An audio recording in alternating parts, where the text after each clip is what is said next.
Ремонт MIDI клавиатуры, в принципе любой. У меня Edirol PSR. Что, снимаем клавиши.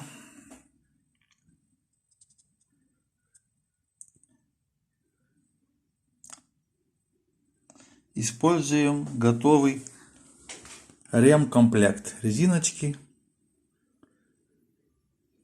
400 рублей цена в магазине.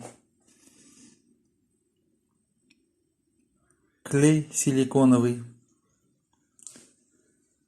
Зубочисткой наносим немножко клея на контактные поверхности.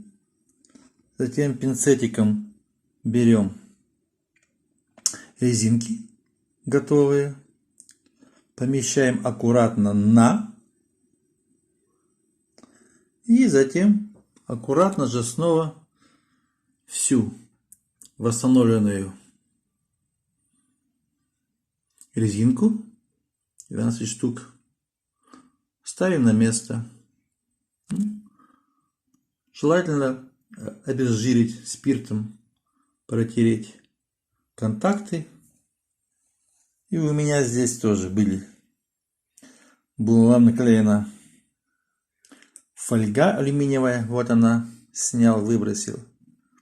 В принципе тоже работает, но потом постепенно через полгода прекращает. Ну все, видимо. Успехов и удачи. Пока.